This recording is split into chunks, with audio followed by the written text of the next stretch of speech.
It was a sad moment dragging the tree and the mistletoe down to the end of the road yesterday, having not a single kiss nor a present under that tree. No, there was a present under the tree. No. Wait, there's always next year, Justin. There's always.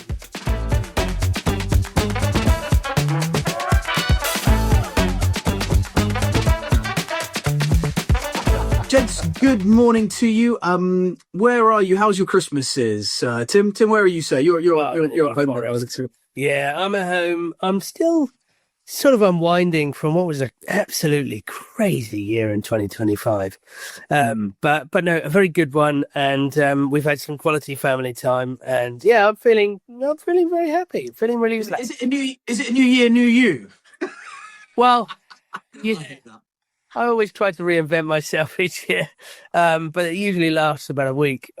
Typically I say, and I've already said this before, I'm not going to buy any watches this year.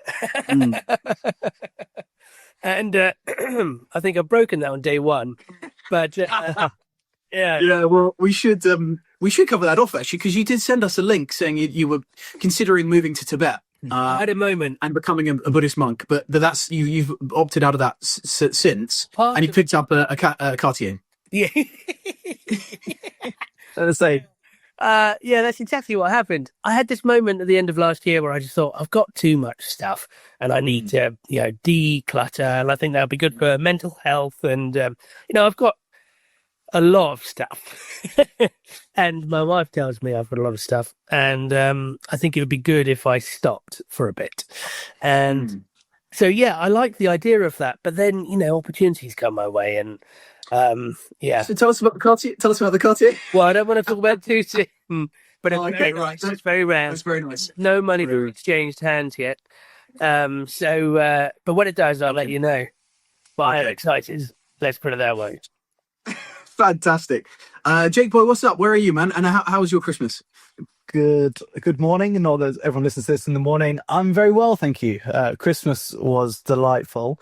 I like Tim have like a fairly hectic run up to Christmas. So I was, working not late Christmas Eve, but on Christmas Eve to a latish time. And I've actually got the first week of January off, so we're recording this on the 2nd. I've got 10 days off now. No, man. So I'm finally about to have New Year, new me, Justin. Just you wait. and Selim, you've not had a wink of sleep this Christmas, and so you're ready for a break as well. Yeah. And you've been traveling. Well, you've not been traveling as much as you had been this year. Actually, you've been moving around a little bit around the country, but yeah, where are you now? Yeah, I'm back in the Wirral. Went to Norfolk over Christmas. Emma's mum and family are from Norfolk, so it's actually a lovely part of the world. North Norfolk, kind of the coastal area around there is beautiful. So spend Christmas there, and the boys, twin boys, are still, they're 1 year old now, and they still don't sleep. I don't know. Can someone give me some hope here as to when these lads start to sleep? So that was good. But Christmas itself was relatively low key. I'm not a big Christmas guy. But I'll tell you one highlight of my Christmas really was, some of you may have seen, I wrote an article on my Substack about 5 things I've learned about myself as a watch collector, rather than talking about 5 highlights of the year and things like that, but just 5 things I've learned about myself. And on Christmas Day, I had an email from none other than Max Buser from MBNF. And he was just replying to my article, saying some really nice things, and that was a real highlight. It put such a kind of a sparkle on my day that it was I was smiling after that for a long time. So that was a real highlight for me. I love the thought of Max there Christmas Eve, like with the family going bonkers around it, wherever that might be, Dubai or Switzerland or wherever it is for him. And he's such a lovely guy, but I love the idea that he's written something, and it's quite lengthy as well. It's not just like a one-liner. It's quite analytical.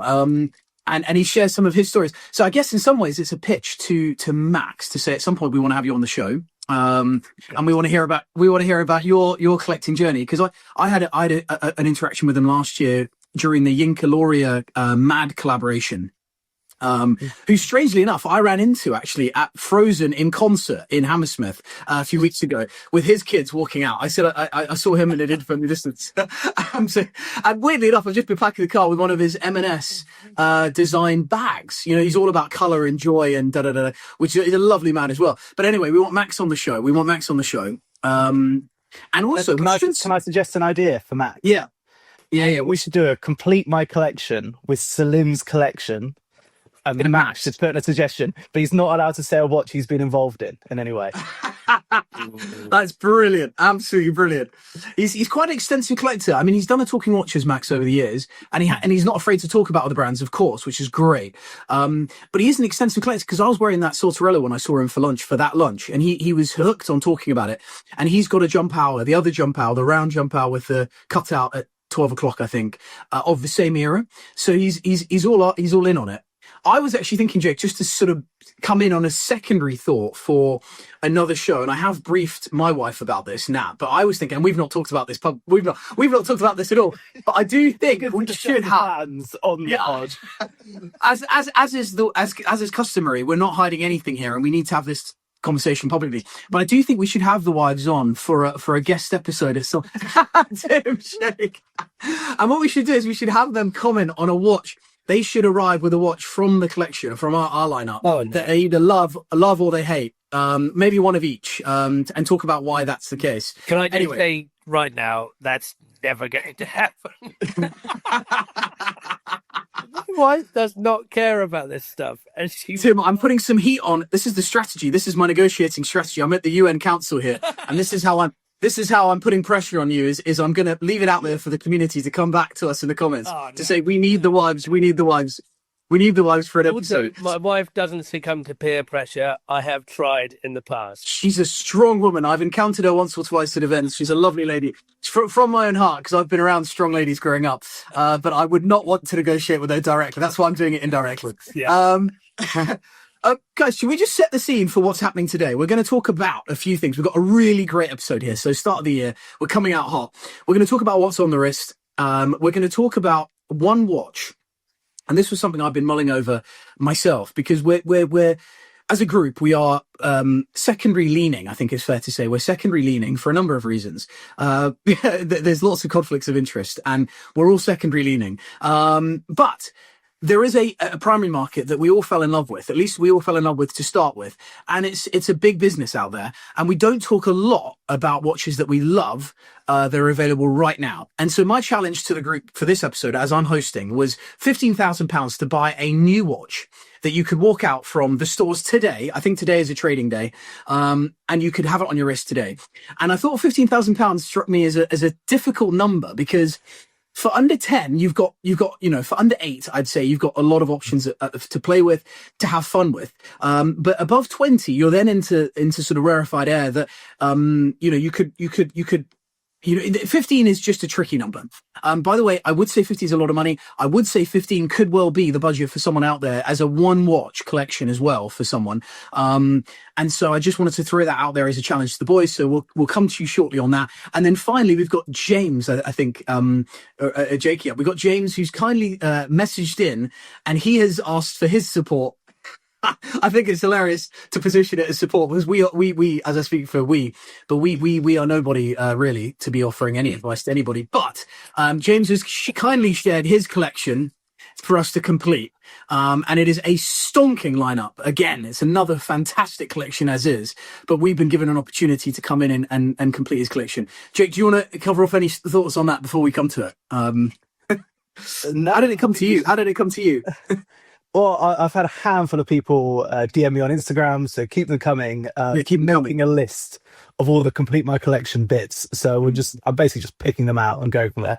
I think support is a funny word. Arguably, we're the people that need the most amount of support. I don't know. I don't know. We're giving you advice. I don't think I agree with that. I think you think you've got a nice rounded collection, Tim, particularly with me. I've got a lot of experience with this stuff. No, Tim, you're really good at buying. Yeah. So I'm all right with this stuff. No, don't discount. Yeah, I think, and that's fair. We're not discounting it. The fact that we've gone through a lot, we made some great choices. We made many poor choices, and that does in some ways that could protect someone out there from making the same mistake we did. So I get that. I do get that. I guess there's no wrong answer really. I mean, in many ways, there's no right. Although there are wrong answers. There are wrong answers. There are wrong answers because. There are wrong answers only because it's going to cost you a lot of money, not because it's necessarily an ugly thing. Is it objectively ugly? Can it be objectively ugly? Yes. No one wants a Bremont. Oh God. Okay. Right. Before we get that, so right, Tim, what's on the wrist, sir? What's on the wrist? There's going to be an optimistic episode, I can tell. I know. I'm sorry. I'll stop saying the B word. I actually borrowed from Subdial a day date in Platinum for the Christmas period. Don't know if you can see that. That is great. That is really great. It was sort of knocking around. It was due a service, and no one was going to do anything with it over Christmas. So I thought, oof, I'll treat myself. And how's it been? How's it been? And what does it retail for? What's it going to be up for? What does it sell for? Platinum? They're sort of late 30s, I think. And when you compare it to the retail price now, which is 60 or something absurd, again we come back to this point where pre-owned is actually quite a good space, and arguably it's the kind of thing that might fit in with James's collection, but I won't jump ahead. What I like about it and what I've got used to is the heft. It's a hefty watch. It's easily over 100 grams, probably more like 200. It's got this amazing blue dial at this time of year. When it catches the sun, it doesn't quite glow up, but in the summer, it is amazing. And I really like it. It just keeps solid time, even though it needs a service. And I quite like having a day wheel as well as a date. I don't know why. It just is appealed to me over Christmas, and I felt like cheering myself up by wearing something that I can't afford at the moment. So that's what I'm wearing.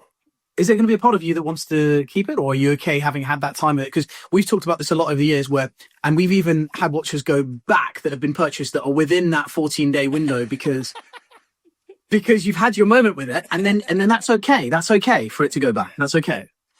So I'm deliberately trying to teach myself that I don't have to own things, and that I can try them. This is more of a bigger question, but because at the moment what I do and my collecting habits are that I see something.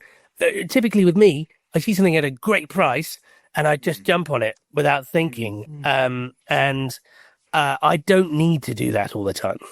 There was an example last night where I was doing the Chrono 24 search, of an evening. Doom scroll, midnight doom scroll. Yeah. And and there's a Piaget that popped up that I've never seen before that I absolutely adore. And I just, I can't. Day two, I've already bought one watch. I need to stop buying more. It's bad. So I want to try and enjoy it back. I've got an opportunity to do that because we've got lots of Subdial stock. And I think it might make me better informed as, the kind of person that I am. I'm doing a sales pitch here. I think it's quite a nice thing. Like I've never spent any considerable time with a platinum day date in 36 and I'm loving it. And it makes me understand the proposition of buying a watch like that now. So there we go. That was a long answer. It's not dissimilar to January sales. When I was younger, I used to get kind of hooked on the idea of getting out there. Like, for some reason, I wanted to get out there early and to Boxing Day to get into the sales. The reality is you come out with nothing that ends up lasting very long because the only reason you're buying it is because the price is enticing, not because you needed or wanted it. And it was actually in the Screw Down Crown Substack a few days ago that Fahim wrote a story on some of the lessons that he could take into the new year, and there was one of them was very similar to that, which was can you enjoy something and not own it? Can you enjoy that? I'm enjoying Salim's Ellipse even though I'm not owning it, and I think that's enlightenment, right? To continue with the Buddhist theme, that's enlightenment. Yeah. That's enlightenment, right? But it's easier said than done because we're 2 days in to the year. So can it be done? Salim, sorry, can it be done later in the year? I don't know. Just for anyone who doesn't listen to the Hairspring podcast, that's a really, really great podcast that Max and Eric do. And one of the things that I learned is very early on when they'd released their episodes. They said if the best thing about the watch is the price, then it's not the watch for you. If you say to me, what's that watch, and the first thing I say to you is, oh, it's such a good deal. I got it for this. It was this much off. If that's the best thing about the watch, then don't buy that watch. And that is a really good motto to live by, I think. But there is a counterpoint to that in that if it's not the best thing about it, but it's a watch that's been on your notepad, you're looking for your certain things, and it comes up at a price that's considerably less than you've been looking at. That's where you've got this. You're in that muddy water where if you don't buy it, then someone else might buy it, and you'll miss the chance. And there's that's the key, though, Tim. It's got to be on your note. It's got to be on your notepad, right? Yeah. And going into this year, we could talk about this another time, maybe, but. Yeah. I've made it clear to you guys probably that there's basically one watch on there. There's that Ellipse on there that I really, really want this year. And I know what's going to happen is that, Tim, you're going to come across something that you will have that will come into stock, and you'll be like, oh God, that's a bit adjusting. And then I'll get a WhatsApp and it'll be just like nothing but the photo. And then it will be this spiral of excitement. So what do we put in there is a barrier. This is almost like alcoholics, like talking about the adverts that stop drinking, or gamblers like stop when the fun stops. We need a code word. But yeah, it's really interesting. And I've got a little thing on my phone now, an app, which basically is like a gamification on a daily basis and I literally adjusted it last night. And it says, did you hold the line on spending today? And did you hold the line on eating today? Those are the two things that I let run rampant a little bit, which is I get excited about the food too quickly and I eat it and it makes me feel shit. Or I get excited about spending just generally. And for me, it could be on clothes. It could be on cabinets. It could be on all sorts of shit. And ultimately, I got into trouble like with my wife just over New Year's dinner. I said, I've got to find this for the tax man this month. And she was like, stop spending £1,000 on Savile Row. And that hit me quite hard because I was like, yeah, I just did spend £1,000 and I didn't need to. So that's where I'm at. Anyway, Celine, what are you wearing on the wrist? What are you wearing on the wrist? One more point, though. Go on, Jake, get in there, Jake. So I was at a car event yesterday. It was New Year's well. And there's... I love that. No for family time. And I took my daughter. Right in there. Me and my daughter went for an early morning car event. But I think when you're passionate about something, you can end up having such a broad church. Like, we are all just passionate about watches. So it's not, well, I just want to get this Rolex. I just want to get this. Like, some random brand will come up with something that between one of us will think, that is amazing. That is the right shape, the right size. And it just gets us going. And I found this yesterday morning. I was looking at the pre-war stuff going, oh, I'd love a 1920s, 30s car and do 6 miles an hour on it and try and make sure I avoid motorways. And then I saw a Mitsubishi Evo, which is like one of the cars of my childhood, which is the complete opposite car. Like, it could not be more different, aimed at a more different person. But I found myself searching for Evos later that day. And then you're going, well, hold on, but you need a Land Rover and you need this. And you just get excited. So it's how do you go, I just love this as a category and a topic. So then how do you then find the balance to say, but I can't own all of it? Or maybe you can. I was thinking yesterday, maybe it's just about earning one different thing a year. So maybe you can experience it all, or you just got to accept that hopefully we're all going to be here for another 50 or so years. And there's enough time to get through it. The right smile from Celinda. The right smile from Seth. Yeah. But yeah, I don't know. I think I just feel that there is something to be said just about just being passionate and excited about it. Like, I don't think we should kill that spark. No, but Jake, that's it. That's exactly it. That's exactly, you've nailed it. You've nailed it on the head. Is that can we be as excited as we've been over the years, but not have to then actually find a way to put yourself through pain and misery, at least in my case at times, which is, this is going to be embarrassing when I can't pay the parking tickets to get out of the car park because I've just bought a Royal Oak. Like, that's the real, that's the pain and anguish that we need to avoid. Justin. I've done that. I think That is bad. I was stuck in Heathrow parking. I was stuck in the Heathrow parking terminal 5 because I couldn't get out, but I had a great watch on the wrist. Boys, I think we are getting away with ourselves here, but I do think so. Yeah, I do think the three of you are fighting on multiple fronts, and this is the main problem. Justin, you with your tailoring and Tim and Jake, you with your cars as well. You are fighting on the watch front, on the car front, on the tailoring front, and there's some point where you find it really difficult. I was in a position where I was the same, but I only fight on the watch front. I'm not really a car guy. I'm not really a tailoring. I don't mind nice clothes, but I wouldn't go to Savile Row and spend £1,000 on a jacket. And I had to I do have to very strictly work within a watch kitty that I have. I fill it up, and I can spend the money from it. If it's not in the watch kitty and it's in savings, ISAs, investments, whatever, the money doesn't exist to subdial. So that's my kind of way of doing it, is portioning off and saying this is allowed to be spent from the watch kitty, the rest of it is not. And that you know, you have to keep those very hard lines, otherwise it blurs, and I find it difficult then. So that's how I've dealt with it. But what's on my wrist is I've got an ellipse like you talked about, Justin, and I've got this really nice Sunburst Blue Dial ellipse 3589, quite a rare version, a jumbo ellipse as they called it. It's super thin, automatic movement with a JLC caliber. It's got an amazing Sunburst Blue Dial with engraved kind of Roman numerals markers in it, hand engraved into the dial because it's a solid gold dial. And isn't this buckle just the best? The golden ellipse buckle. It's just, you know, matches the case, and it's just such a great watch. And I've been wearing it over Christmas. It's really, really great on the wrist. I feel super elegant. It makes me want to wake up in the morning and put a shirt on instead of a t-shirt, because, you know, it's just I feel like I need to match the watch. I can't rock around in t-shirt and trackies while wearing a golden ellipse. So. But what a look that would be. What a look that would be. I mean, the Everlast hoodie and some sneakers on that. I mean, it's just brilliant. It's the minute you put that on, Slim. I mean, I sort of tongue in cheek said this week that it brought me joy to see you spend money and me not, but it brought me joy to see a watch really fit you so well. And you know, the nice thing is we're all honest about when we see something good, when we see something. I tried that on. You said it was just too small on me.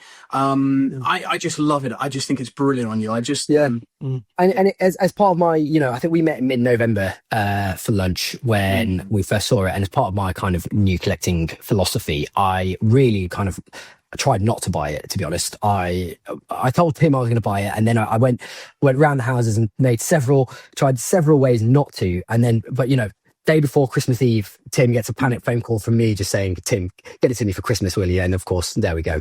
Yeah. What are you wearing, Jake? Well, before we get onto that, I was thinking about the watch matching to kind of what you're wearing.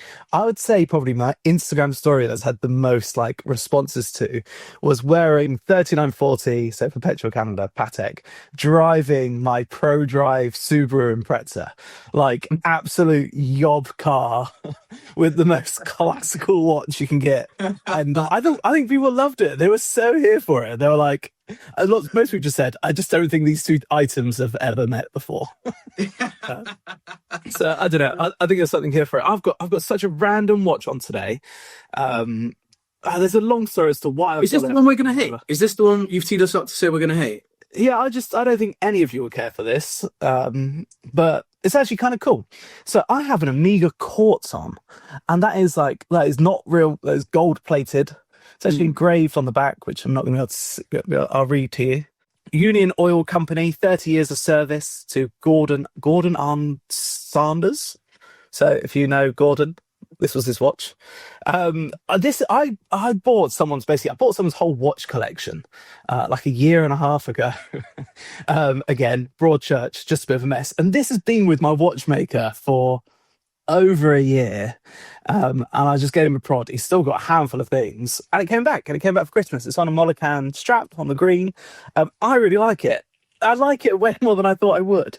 But I was doing some research. It's got a 1370 quartz movement in, and it's like super, super early quartz. And the way you've got to set the time is you have to hold the crown in for 5 seconds, and then you then press it again, and a motor actually, will move the second hand to be in line with the minute hand. It kind of moves like an Elegon. Is that insane to say? Like when you see the watch wind on, and then when it's all set up, you can then change the time. But what I've learned is that this is one of the reasons why like Amiga really struggled financially in the 70s, because the motors would burn out. So people would be constantly trying to like set their watch and they'd just be burning this motor inside of it. So Amiga moved to ETA movements as a result of it to kind of just save money because these courts were a bit crap. But I don't know, it's a weirdly cool watch. It's going to stay for a little while. I like it. So yeah, that's what I got on. Nice. Justin, what have you got on? Tim, it's actually not dissimilar to that quartz. Do you remember the Edison Electronic that I had? I know. Yeah. Do you remember that? And that was a tuning fork, pre-quartz tuning fork. And there's such a nightmare that, I mean, it went back to IWC and it still wasn't working when it came back, I don't think, after a period of time. And apparently they've got to butcher other ones to get the movement out these days because it's so hard to find. Yeah, I have a tuning fork Omega also with the watchmaker still that he's. And I think that's a holding down. That's a hold down as well. A hold down in initiation thing. It sounds very similar to a Beta 21, which was obviously phased out because they drew lots and lots of energy from a battery and were expensive to fix. Yeah. Like, that would be an interesting topic for another time, actually, Tim, is to talk about Beta 21 and what you guys advise and how you manage it at Subdial. Because I remember looking at one, actually. I think it was a Tiger's Eye Piaget, but a rectangular one that we've looked at with heavy case, heavy gold case. And I remember you saying just be really careful with that Beta 21. It was Piaget's approach was slightly different to the others in the group, but equally very expensive. It's very expensive to service, and you should be aware of a number of things. So maybe we take on Beta 21 another time, but it's an interesting one because there's lots of cool stuff. Guys, I'm wearing this Royal Oak. I have not taken the damn thing off in weeks. I still owe some significant cash on it, and I'm in the process of trying to find out how I bridge that gap. But I literally have not taken it off. And my wife last night, now she was like, you know that. In fact, we went to lunch 2 days ago with some friends. Of my friend's wife tried it on and she loved it. And then I got a message from her husband afterwards saying, how much would I be in for one of those Royal Oaks? And then my wife, who never gives any positivity, she'll hear this in the background, so I might get some abuse from a distance. She never provides any positive feedback for anything. But when she says nothing, I know she loves it. And she said, last night I said, I'm loving this Royal Oak and it's such a nice size. And she was like, yeah, the size.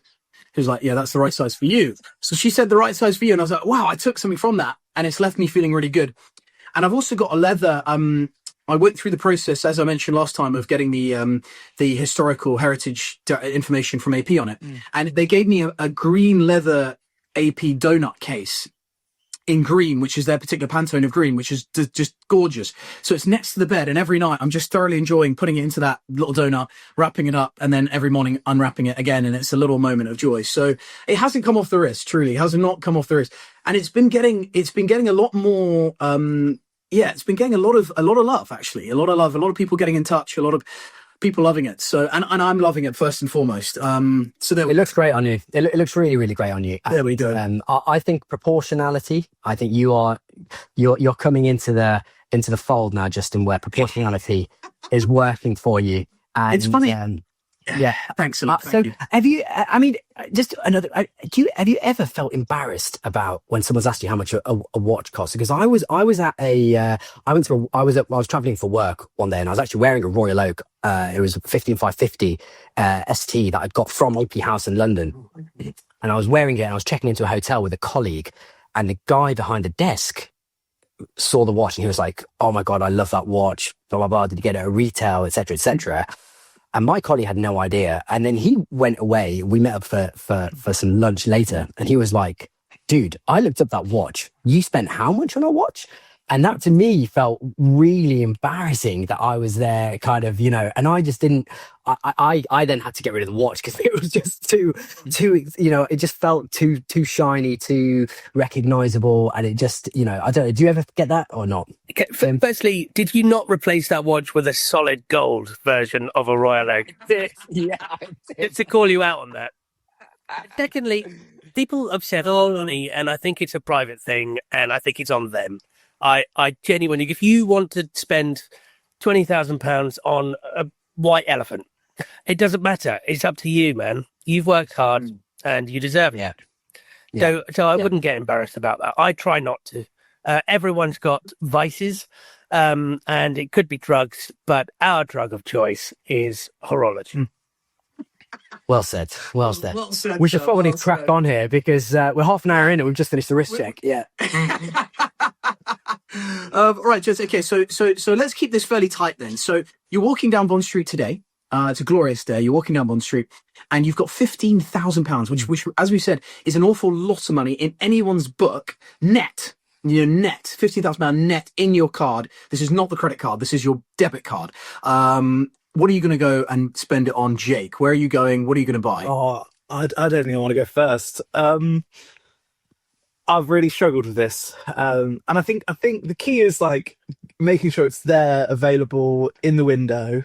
I'm gonna say I'd spend my 15 grand at Subdar and get something else, but I've found I'm gonna tell you a couple of things that I considered, and I'll tell you what I would actually do. So you can buy a Cartier Tank Louis, so 11K for like just I don't even know, yellow gold, rose gold, whatever color that actually is. That's really appealing to me actually. I'm more of a vintage guy, but that is still quite appealing that you can go and buy a new version of watch. It's been around forever. It's not kind of insane money, so I think that's quite interesting. So I'm not saying this because I'm keeping within the budget this week, but you can buy a platinum one with a really cool dial, which is 17.6. Which is not what I'm saying because I can't afford it, but I did think that was quite an interesting new watch, around 15 grand. I actually quite like the Zenith El Primeros, so a 38mm Zenith El Primero. There's loads of kind of different interesting dials, but I'll probably try and keep it as classical as can be, under 15. I have bought, actually, there's probably one of the few watches I have bought new. I did own a Zenith. Admitted it was in like a January sale. I bought it because of the price. You're right. That's why it's not here anymore. But yeah, that was quite interesting. So Zenith is quite interesting. This is what I'd actually do, and I'm going to need a little bit of leeway here. Is if I had 15 grand, I'd go into JLC. I would buy the white dial reverso that you have, Justin. So that is 8,000. Can't believe you've done this. I can't believe you've done this to me. So why is my one? That was my one. Yeah. And then I've still got, I think I've got 7 left. No, I've got 6-7 left. You can buy a 36mm Explorer for 6.6. Can you walk out of it on the day? No. But I don't really think there's a wait list for that watch. Hold on. You're buying 2 watches? Oh, yeah. This is what I do. Oh, my God. No, hold on. If you read the prompt, it does not say one watch. I would buy the white dial reverser and I'd buy a 36mm Explorer, and you'd have 250 quid left to pay for your parking, Justin. So you wouldn't be caught dirty. You could have Shrewsbury. You could have Shrewsbury parking. You could get a taxi home with your Explorer, which you're now on a wait list for, but a very short wait list, and a nice reverso. Let's be clear. That is a stonker of a 2-watch lineup, right? That is a brilliant 2-watch collection. Different case sizes. You've got a white dial or black dial. They're both super wearable. I don't think just to be clear, the remit did not specify. You're absolutely right. It did not specify one watch, but in my mind, I had considered it as one watch. But in my mind, I'll take it at 15 grand. Yeah. Well, I mean, I pretty much arrived at the same conclusion as you did. I may as well go because I arrived at the same conclusion as Jake, but probably for a different reason. Because when I got your prompt, Justin, and this is one thing we talked about last time when I was talking about IWC, and I was saying that I hate compromise and mediocrity, and I started looking around at what I could get for that money. And the first thing I looked at was actually a Glashütte Original, and I was thinking of the Panamatic Luna. And then I thought I'd be compromising there because I would just be going for that because I couldn't get a Langer with the money. And then I looked at no, hold on. And then I'd be looking, and then I looked at, for example, the Zenith, and I thought, actually, would I really get that? Because the date's at 4:30. No. Even though it's a nice wearable chronograph, I don't think I would really get it. And then I started looking at IWC and Panerai. Again, we've talked about the thickness of these watches. And again, the compromise I would have to make there. And I actually believe that other than maybe the Moon watch, the JLC Reverso is the best in class, regardless of the price. I do not see another brand making another watch like the Reverso for any price, actually. And I think the JLC Reverso, especially the Tribute, the smaller one, the new one that they've released, the monoface, is £8,100, like Jake said.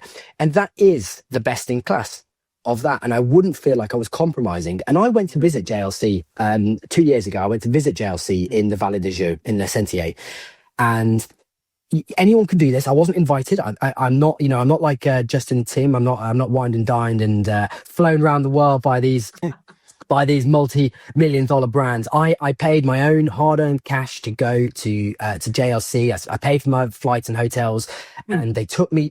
Anyone can do it. You can do this thing called the Reverso experience. And I spent a morning with a watchmaker at JLC, and he taught me how to take apart and put together a Reverso case and all. And the amount of components in that case is amazing. There's something like 50 components just to the case on its own.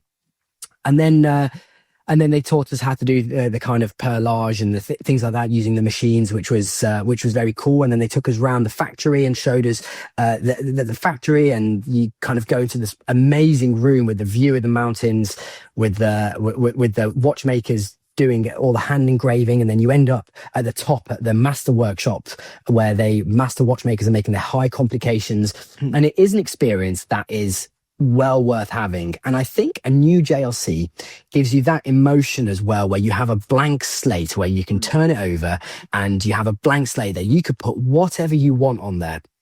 And I recently saw Jean Arnault had, the new Louis Vuitton watch with the kind of very gold face. He had engraved that in a very, very interesting way. And you could almost do the same for your JLC Reverso. You could, the world is your oyster. You could have a little, you could get someone to do a little enamel painting on there if you really wanted. You could get an engraving. And I thought at £8,100, actually, you left with a lot of money to be able to really pursue what you want to with that watch. And it's not a compromise. So that's how I ended up at the same as Jake. Tim, I've got a feeling that you're not going to go down the same path. I am not. Okay. You're not, but I'm going to have to then jump in now just to clear this up, because we did not collude on this prior to this call, but I went round and round on this as well. Now, the 15K was just a number that came to mind because it's a bit difficult, although it's a blessing, of course, for anybody in that position. But it's a bit of a curse because there just is, it's a difficult place to be. And in line with our New Year's resolution of spending less, it did jump out to me that the Reverso was the obvious call. Sorry, Jake. I don't think 15K is difficult secondhand. Yeah, I think no. Primary. But if you go to Bond Street, it's difficult. And we should say primary is becoming harder and harder and harder because prices are going up and up and up. And I should say the new list price for this watch is £8,150. So there's £50 more. It's gone up overnight, £50 from the quoted. But the reality is it's getting harder and harder and harder to find secondary, primary watches that are reasonably priced or approachably priced.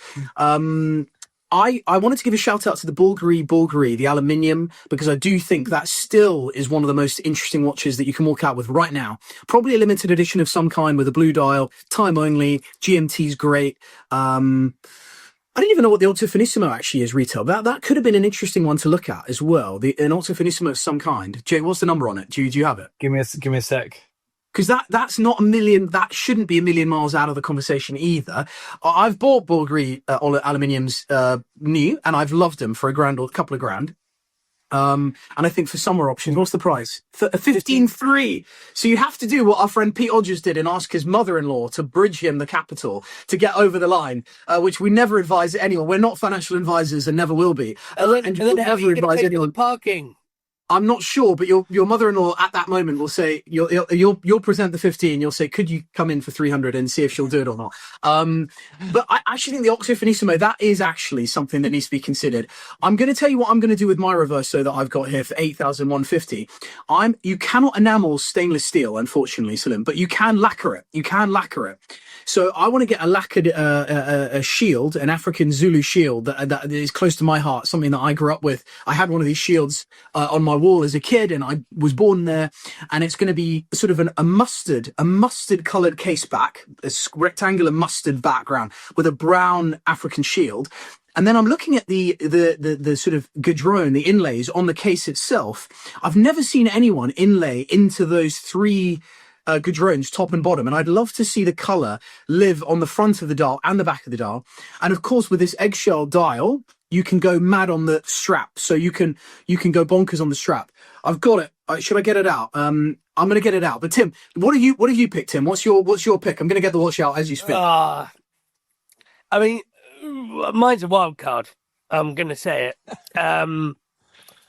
So I think we've all said it, but I'm going to say it again just to underline it. £15,000 on the new market is you're going to lose a lot of money. It's not all about money. I know it's not. There we go. I love the idea of putting the lacquer around the gadroons. I love that. Can you see what I mean now? How that would look? Yeah, that would be amazing, Justin. Like Honestly, in there, yeah. That would be punchy, right? if I had an equivalent shield of some sort, I might copy you. But Whose shield would be bigger? mine. Anyway, Is it the shield or the dagger? I think it's the dagger that's the signifier more than the shield. But go on, sorry. but no, all right. So let's jump to it. Where would I spend money and not feel guilty for just buying something that's new and shiny and not taking a hiding if I ever, as I always do, change my mind on it? And it's the G-Shock, and it's the new BZ 5000, which, if you don't know about it, is worth, well, it costs £690, but it has a new high-res display, which is actually quite exciting if you're a G-Shock guy. I'm a G-Shock guy. I think there is no compromise when it comes to G-Shock. They have they like the Reverso, they stand on their own as an icon for what they do. I don't know many watch collectors that don't have at least one. I have 20. I love them to pieces, and it's a passion that I share with my son. I buy them, he wears them. And the new BZ 5000 is basically a bridge between sort of the 5600 and the Mr. G, but it's got this new high-res display, and I think it's awesome. And I think every watch collector who, like me, focuses mainly on dress watches, and a bit like James, we're going to come to that chappie soon. But I think you need a G-Shock in the rotation, so that when you're doing a building site thing like I'm doing at the moment, you chuck a G-Shock on. It takes a punishment. You can take it on holiday, jump in the pool, not worry about it. You can even leave it in the hotel room, and it's not the biggest issue at all. And I love that. The sort of the comfort that I get from the lack of mental anguish. Like I'd love to take a nice Patek on holiday with me, but the reality is that I would worry about it the whole time, and that would ruin my holiday. Whereas, I take a decent G-Shock. It actually gives me an excuse to buy another G-Shock when I go on holiday, and I just enjoy, the sense of something new and something that I know that I've bought well, because there's no competitor. So that's my answer. Yeah. And if I was going to spend the balancing payment on something, I would take my family to the Mauritius, probably. Yeah. No, I think that's a good way of looking at it, because actually, I think what you've done there, you've been very honest, and you've said, actually, I wouldn't even attempt this, because it's not a field that you play in. And it's interesting because one of the things that you kind of stipulated, Justin, in your cues was that it had to be instantly available. Yes. Right? And that completely shuts off Rolex, which I think more and more now we are anyway, not kind of playing in the field of. I know you're wearing Rolex today, Tim, but I mean, the Rolex game at retail, I remember I really tried to play it with them, and it just leaves such a bad taste in your mouth. I mean, I don't think I've ever told you guys, but me and my wife, me and Emma, we went to, we were clients. I say were clients at One High Park, the booker at One High Park Rolex, and I bought quite a few off them, kind of at retail, because I was collecting before it became a hype thing. Anyway, we went in and I bought a Yachtmaster, and Emma bought we bought a Tiffany OP, the 36mm Tiffany OP at the time. This is at the height of the craziness, and this is a time where you walk out and the watch is worth 3 or 4 times what you've paid for it. And we were quite excited, and I used to be quite active on the Rolex forums, and it was a really great place where you could actually learn about vintage watches, about so the vintage Rolex forum, the Rolex forums, where you could learn about watches and actually have people who had been in the game for tens of years, had been there since the start of really Rolex collecting, since the early 2000s. And I posted a photo on there just saying, kind of new watch alert, kind of, people do on Instagram. The next day I was at work and I had a phone call from the chap who'd sold me the watch. And he said, how dare you put a photo on the internet? I said to you, don't tell anyone about it. And you've gone and you've put a photo on the internet. And I thought to myself, excuse me, I've spent 15,000 of my pounds. I spent 10,000 on this Yachtmaster, 5,000 on this OP. And you're telling me I can't post a photo of my own watch somewhere, let alone all the hoops. And since that day, that was 2022 or something. And since that day, I just refused. I've not been back. I've not spoken to the chap again. And I refuse to play the game with these Rolex ADs who seem to think that they can control everything about how you spend your money and where you spend your money and what you do with the watch afterwards. It just, to me, it made absolutely no sense whatsoever. And it's a bit of a tangent here, but that just came to mind now as we're talking about the primary market. But I think those days are over now. And those people who had treated their customers that way are soon going to find out that people like me are not going to be going back to spend my hard-earned cash there. Thanks, Salim. Yeah, no, that's that even hurts listening to, actually, because we've all been there in certain ways, and it's a horrible thing. And yeah, thank God the market's moved in a way that means that no longer needs to be the way things are done. Guys, let's move on to this this collection of James's, because it is a stonking lineup. It's an absolute stonking lineup. And let's be clear, this man is winning on every single level already. We're coming in here and we are not even putting the cherry on the cake. The cake has been eaten. But what he's got here, he's got what looks like a Montclair box there, lineup of 6 watch slots. 5 of them are filled. He's got, Salim, what's the reference of your world timer there in the top left that you had? You had the platinum version. This is the 5110. 5110 today he's got. Yeah. No, this is. This is the R, is it? He's in fact, we should, before we get into the watches, we should give the parameters for which this search is being undertaken. What are his parameters there, Jake? Here we go. He needs something sporty. So he wants something, he doesn't need it. He wants something sporty as a daily. He's 36 mil to 40 mil, but 40 mil absolute max. He likes an interesting dial. And he is about to shift the Langer that he's got there. He's got a white gold Langer as well, but he's going to shift that to a platinum, because we've gone bonkers on it. Because we rinsed it in episode 1 of this. They're drawing up on the second. They're drawing up on the second. Can I just say, if we talk about a watch and we are critical of that watch, it doesn't matter, guys. It really doesn't. If you love that watch, that's all that matters. Our opinion doesn't matter whatsoever. We are, people may not like the watches I own. I may not like the watches other people own, but it really doesn't matter. And that's what makes this hobby great, is that everyone has different tastes. So that's one thing I want to say before people start. Yeah. Is that you saying I can buy a Da Vinci perpetual calendar now, Salim? I want you to buy one. Because I want you, once you've worn that for a week, you'll then realize it's the ugliest thing that's been in your house. Yeah. We all want you to buy it. And then you'll sell it. Buy it. So put your money where your mouth is, Jake. That's all I'm really saying. Yeah. It is happening. Jeds, I don't want to beat around the bush here, and I'm going to put some parameters on your responses, because this could go on for hours. I'm going to give you literally 2 minutes to give us your overview. The watches he has in this watch box, just to be clear, he's got the world timer from Patek, so he's got a neo vintage slant. He's got a complication in that watch. He's got an LM legacy machine from MB&F with a beautiful sort of an aqua dial, a grey aqua dial. Is that the Hodinkee edition he's got there? It's the Palladium.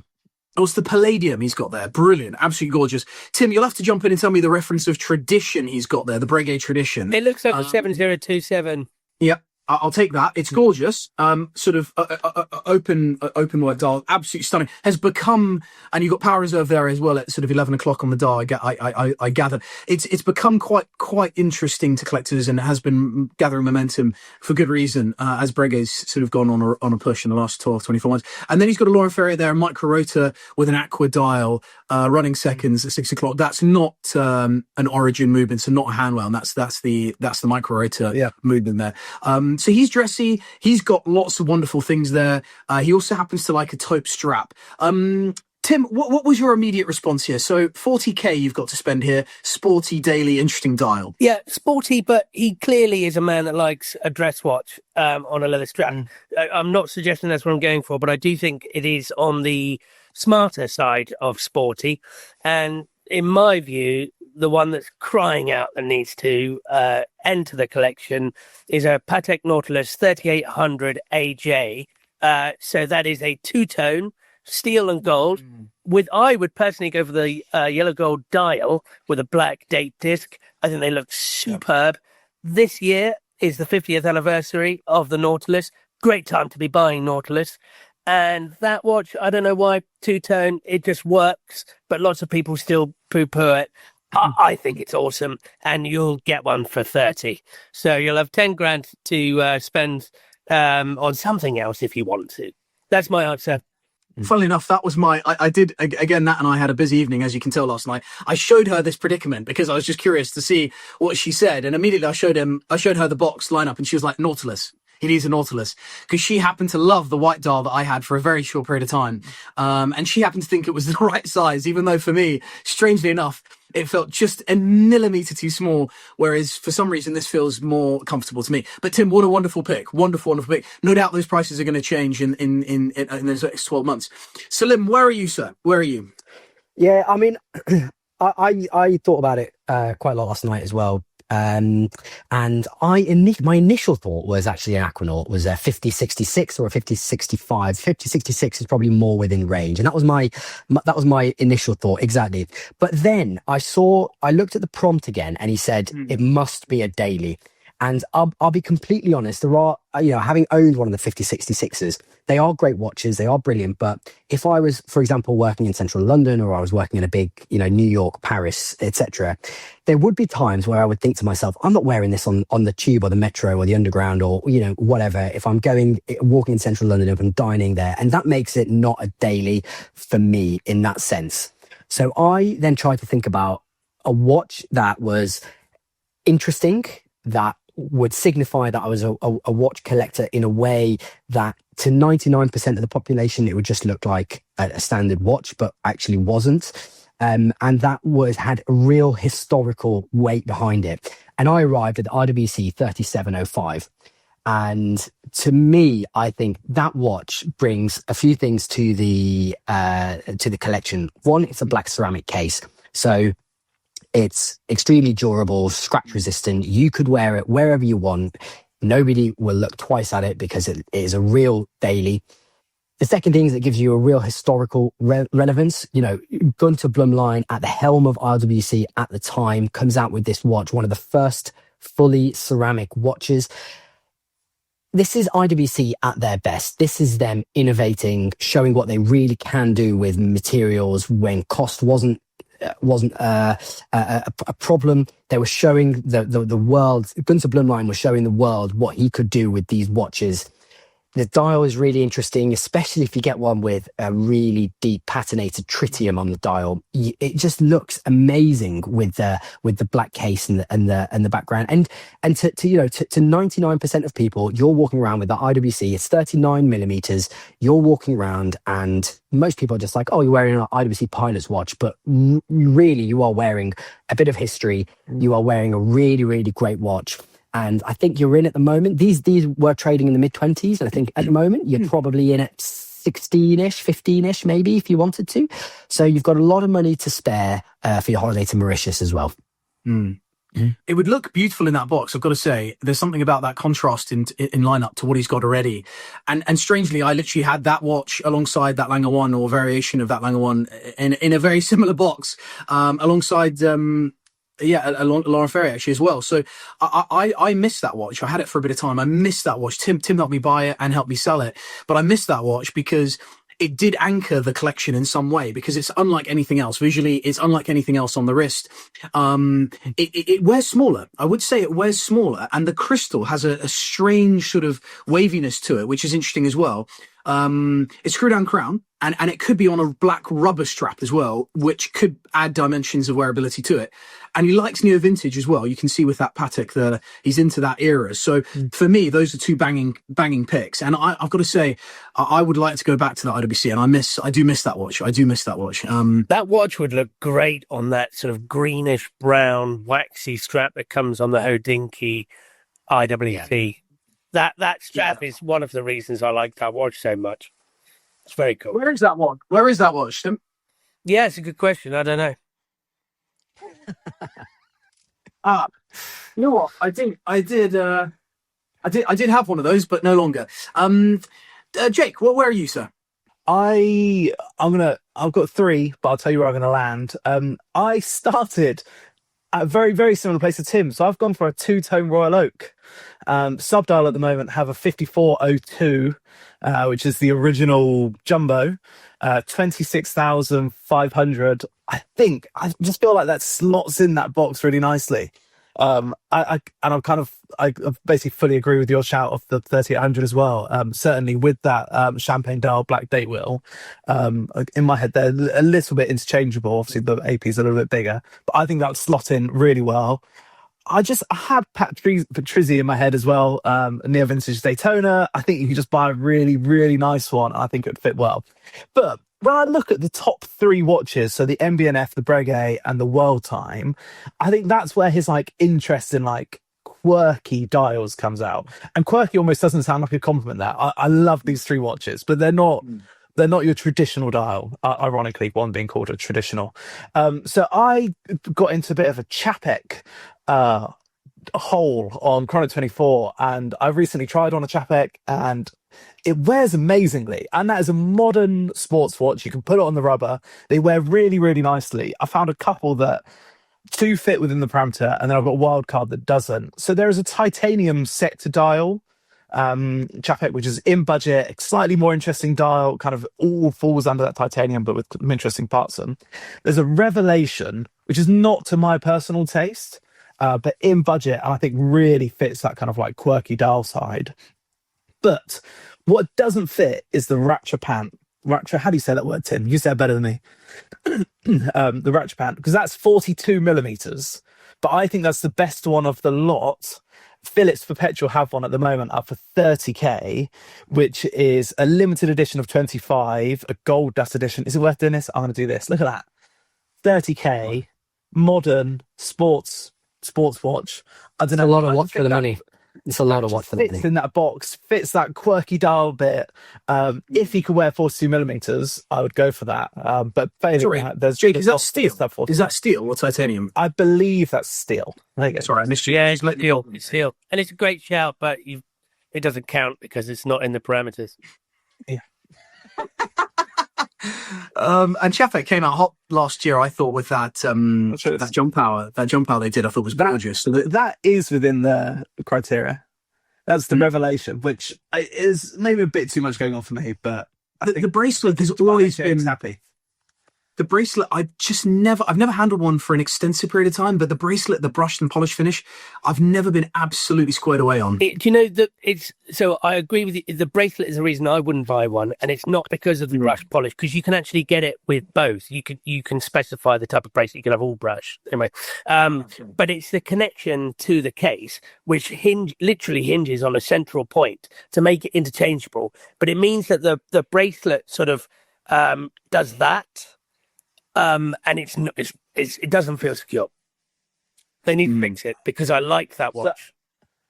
Yeah, I've only tried it on a rubber, and I think where you could talk about or compare that kind of bracelet is to an overseas. I basically have always written off because I don't like how an overseas wears on the wrist, well, the bigger one. But as soon as I put this watch on, I was just like, oh, this wears really, really well. But I've only tried it on the rubber. But yeah, I was thoroughly impressed in the metal. So that's me. Come on, Justin. Yeah, I was struggling. Yeah, also on my list. Oh God, that's brilliant there, Tim. Yeah, that's the salmon. That's the salmon, which is rarely seen as well. And black polished underlink on that bracelet is just the level of work they went to, which was totally excessive. And I bought one of those strangely from my best. I was the best man at one of my best friend's weddings, and we bought one of those together, a blue dial version of those, a Sigma dial, and he loved it on the day. Hasn't worn it since, but Loved it. Loved it on the day. Although it's got an interesting clasp. I couldn't work out for love nor money. We were about to walk out to go.